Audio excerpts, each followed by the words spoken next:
एक शहर में एक परिश्रमी, ईमानदार और सदाचारी लड़का रहता था। माता पिता, भाई बहन, मित्र, रिश्तेदार सब उसे बहुत प्यार करते थे। सबकी सहायता को तत्पर रहने के कारण पड़ोसी से लेकर सहकर्मी तक सब उसका सम्मान करते थे। सब कुछ अच्छा था, किंतु जीवन में वो जिस सफलता प्राप्ति का सपना देखा करता था वह उसे मिल नहीं पा रही थी। वह दिन रात जी जान लगाकर मेहनत करता, लेकिन असफलता ही हाथ लगती।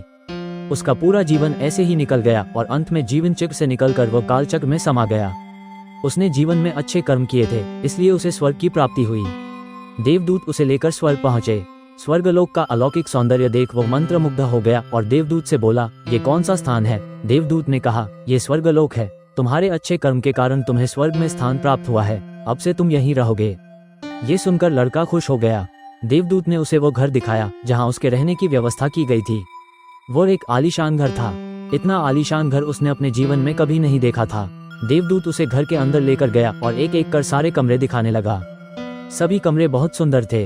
अंत में वो उसे एक ऐसे कमरे के पास लेकर गया जिसके सामने स्वप्न कक्ष लिखा हुआ था।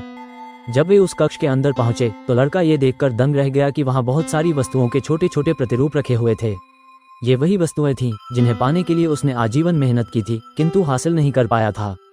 आलीशान घर, कार और ऐसी ही बहुत सी चीजें जो उसके सपनों में ही रह गए थे।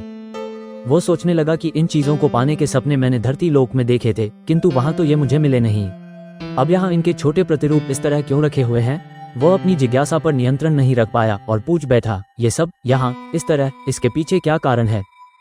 देवदूत ने उसे बताया, मनुष्य अपने जीवन में बहुत से सपने देखता है और उनके पूरा हो जाने की कामना करता है, किंतु कुछ ही सपनों के प्रति वह गंभीर होता है और उन्हें पूरा करने का प्रयास करता है। ईश्वर मनुष्य का हर सपना पूरा करने की तैयारी करते हैं, लेकिन कई बार असफलता से हताश होकर मनुष्य उस क्षण प्रयास करना छोड़ देता है जब उसके सपने पूरे होने वाले ही होते हैं। उसके वही अधूरे सपने यहाँ प्रतिरूप के रूप में रखे हुए हैं।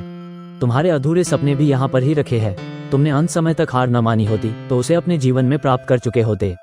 लड़के को अपने जीवन काल में की गई गलती समझ आ गई, किंतु मृत्यु के बाद अब वो कुछ नहीं कर सकता था।